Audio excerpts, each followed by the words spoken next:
Hi beautiful souls, welcome to this video on the new moon in Taurus. I'm very excited to talk to you about this energy because I absolutely love the vibe of Taurus. Taurus is this energy of like richness, lusciousness, luxuriousness, comfort. And whenever I feel into this energy, like what I see is gems in this beautiful, like rich soil in a majestic canyon. So it's this really beautiful energy that I feel like there's something for everybody in this energy, because if you really like to look really good and you're really into like beauty in terms of your appearance, this is the energy for that. But if you're also really into like luxury and comfort and the soft feels, this is the energy for that too. So this is kind of a time that's really available for anybody. Something can get something out of this. So let's get into the new moon in Taurus discussion. So it is the new moon in Taurus, and what that means is that the moon and the sun are conjunct and they are in the same sign. And what that means is that the moon and the sun are basically within 1 degree at least, if not on top of each other. That's what conjunction means. And so the moon and the sun are aligned to each other, and they are both under the sign in the sky, under the constellation of Taurus. And so a lot of the energy is very potent within the Taurus like sphere. So this is like double energy. Now every year we have a new moon in Taurus, and every year we have a full moon in Taurus, and every year we have a new moon in a variety of different signs. But just because we have a new moon in Taurus every single year doesn't mean that the energy is going to be the same every single year during the new moon in Taurus. Because even though the sun and the moon are always going to be conjunct when it's a new moon in Taurus, that is what that means, there are other planets that are moving around at different speeds. And so where the planets are in the sky during every new moon is going to be different every single year. And so that can add different flavors and different energy and different like nuances to what the new moon in Taurus represents. So we're going to be talking about those nuances in this video as well. Now, when it comes to the new moon in Taurus, Taurus is ruled by the planet Venus. So that's where that association of like beauty and art and comfort and luxury comes from. So of course, this can be a time when we are more drawn to those things. Either we're observing beauty in the world and we're just appreciating it more, or we're wanting to bring in more beauty in our own life and just enjoying that process more, or we're really wanting to pamper ourselves or we're noticing areas where we are not pampering ourselves and where maybe we should. So this is something that can definitely happen with a new moon in Taurus, and probably something that you are feeling. But when it comes to the nuances of this new moon for this year, what I'm feeling that the main message that wants to come through is releasing attachment to things staying the same. And I feel like this is really important for everything that's going on right now. Like, I feel like it's such a powerful message, and the planets are just like really trying to help us right now because of everything that's going on in the world. So when we look out in the world, we see a lot of things that maybe are changing or maybe aren't changing. But either way that we're looking at it, it feels like things are not improving, so they're staying in a negative place, or things are on the trajectory of getting worse. And so we have this attachment to wanting things to stay as they are, because we fear that with all of the things that are happening, all of the changes that are happening, the quick pace that everything is moving at, and it not looking like it's going in the right direction, that things are going to get worse. And so we might be feeling this need to control just when it comes to things that we are observing societally, or maybe we're not even like paying attention. Maybe we're not even reading the news, but there's something inside of us that is really like resisting what is going on outside of us. And it's the resistance to change. And the reason why we're resisting it is because we have too much of an attachment to that change. And what the universe and what spirit is really wanting us to focus on, and what we're being called to do with this Taurus new moon, is to release that attachment to things staying the way that they are, or release that attachment to wanting things to not change. Because even though it might look like on the surface that things are not going the way that we want, underneath the surface, we are a lot of times change needs to happen in order for things to get better. A lot of times change happens and then things might look worse and then they get better. So we have this mentality that change is leading to worse, and the mental shift that we need to have is that it could also be better. And so a lot of this like energy that's wanting to come up is actually related to the full moon in Scorpio that we just had. And so whenever we think about new moons or full moons, we spend a lot of time focusing on the energy of that time, but also keep in mind that everything is flowing together. So with the full moon in Scorpio, there was a lot coming up, and we're really focusing on shedding old identities and really working on that more subconscious, that underworld, the stuff that was wanting to like purge itself out and start becoming part of the conscious awareness. And now with the new moon, we are doing something similar. We're flowing, we're continuing that journey. But instead of it being the underworld, which is what Scorpio rules, it is now what's on the surface. What can we see? When we look out in the world, what is beautiful to us? What do we appreciate? What is art to us? Whether it's, something that is speaking positively about what's going on or not. Either way, art is a reflection of what's happening right now. But we see it on the surface. It's right in front of our face in a piece of artwork or in clothing that somebody is wearing. It's right there, it's surface level. So with the Scorpio full moon, we were working on that subconscious underworld energy, and now we're working on the surface level wiring and patterns, from the underneath patterns to the more obvious patterns. What's happening in front of us, what's happening that is in a more obvious kind of way. So how, taking this conversation from the societal aspect of everything that's going on, how might this energy be showing up for us? How are we maybe being too attached? And this energy is asking us to release some of that attachment and start setting intentions around that, so that as the moon starts to grow, from our perspective, obviously the moon is staying the same regardless, but as above, so below, what are the patterns that we see? We're in a new moon. A lot of times it's associated with setting new intentions. You can set intentions anytime that you want. I do it anytime that I want. But for sake of like the discussion, a lot of times people like to set intentions on a new moon because that's in the darkness. That's when you plant a seed and it's the beginning of something new. And then as the moon starts to grow, from our perspective, we see it start to grow in the sky.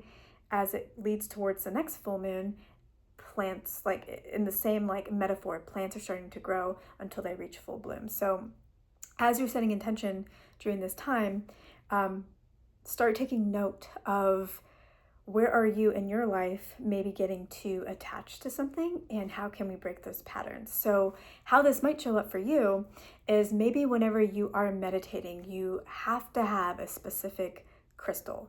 This is my meditation crystal, and this is my I receive downloads crystal, or this is my I can only get my best psychic insights whenever I use this crystal.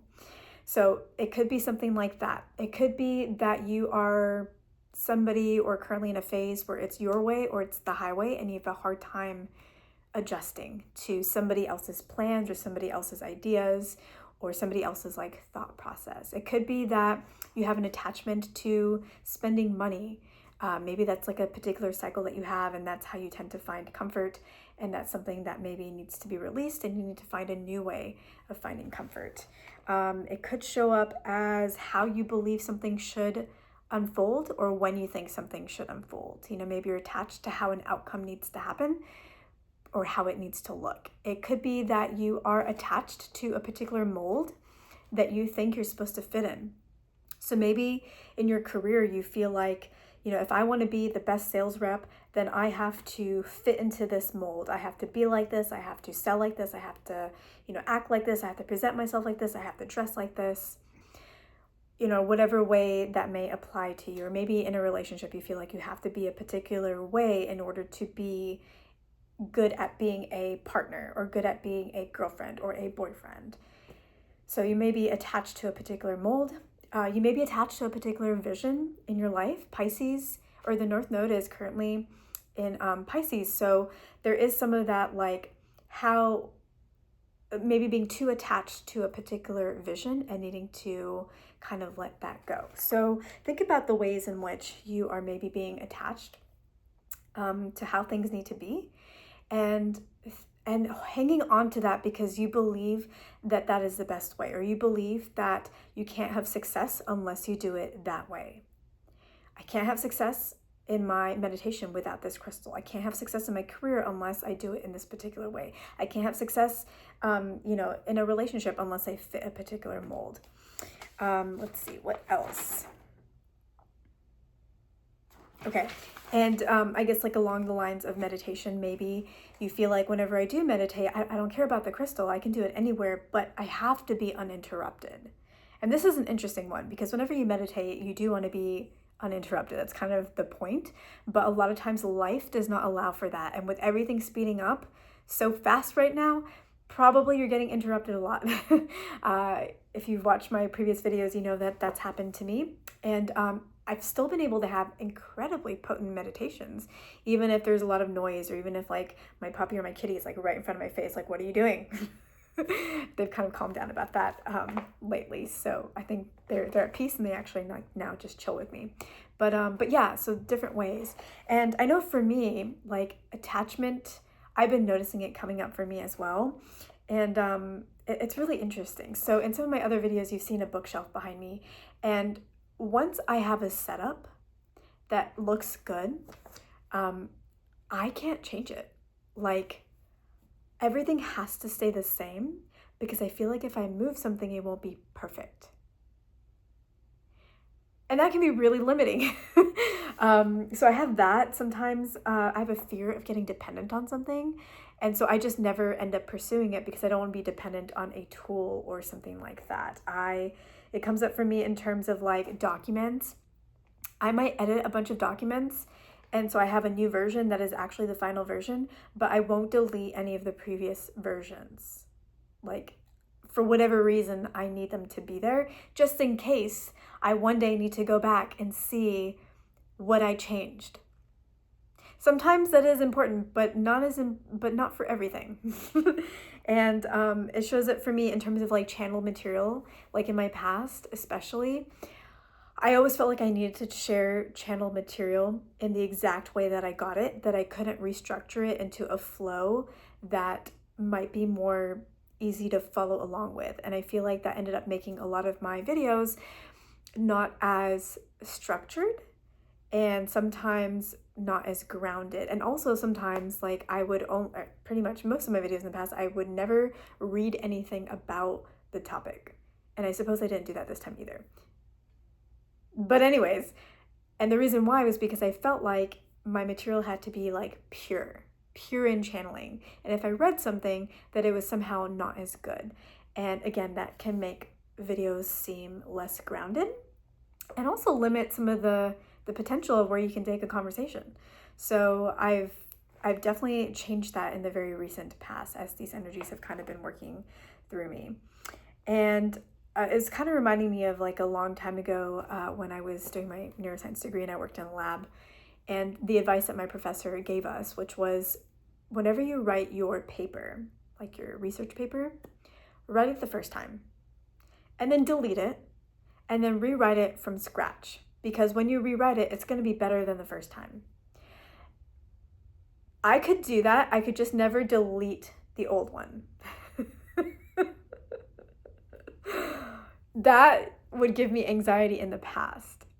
But a lot of that has shifted in preparation for this video. Okay, so now we've talked about this, right? We're like, okay, like I think I have an idea of how I am maybe being overly attached to things and not being open to the flow of life and not being open to change, and the idea that if I let go of the old stuff, that something could be better. So now I've like identified that. So what can we do with this? So I have a challenge for you. So the first thing is identify what are some ways in which you fear change and you assume the worst. If I move this thing on my bookshelf, it's just not going to be right. Or if I delete, my old documents, even though I don't need them anymore, one day I'm going to need them. and it's so first thing is identify that. If you're having trouble identifying that, then there is a meditation that I have that you can access the link below that will help bring that up. And if you have identified it, you might want to go deeper and see what else wants to come up regarding that, or maybe where the root cause is regarding that need to control that thing, and the meditation will help with that as well. So option step 2 is kind of optional if you want to take that route. And then step 3 is decide on whether you want to do a 3-day challenge or a 7-day challenge. Step 4 is come up with either 3 or 7, depending on step number 3 and how many days you want to do the challenge. So do 3 to 7 or more ideas of what you can do in small ways to like break that pattern of keeping things as they are. Because just like with the Scorpio full moon, where we were really shedding an old identity and going through transformation, Taurus is a sister sign. So we are still going through a transformation. It's just more on the surface level. And so now what we're doing is we are rewiring ourselves in a more conscious way. And rewiring ourselves is actually really important when it comes to manifestation in general, because our nervous system is holding in the thought patterns and the mental patterns that we have in terms of how we think and how we approach the world. And so whenever we have a stimulus, whatever our pattern is, we're going to automatically act in that way. That's going to be our instinct. And so if we want to have better outcomes, then we need to switch what that pattern is within us so that we react differently to the world that presents itself to us, and then we have different outcomes. And so right now we're rewiring ourselves, and it may seem really small because we're taking these smaller actions, but as you do these actions, you might find that it's kind of hard. It might be small, but it's still challenging. And I'll tell you about the kinds of transformations that you might have once you do this exercise, because I actually did this in advance. I don't normally get my downloads like days in advance for these videos. I usually get them like the day before or the day of. But this time I got it earlier, and so I was like, why don't I like actually start this? And I did. And it's been great. It's been very interesting. I'm actually really proud of myself, and you will get that experience as well.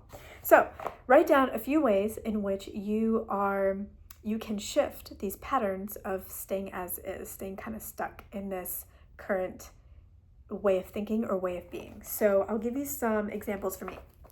I decided to do a 7-day challenge.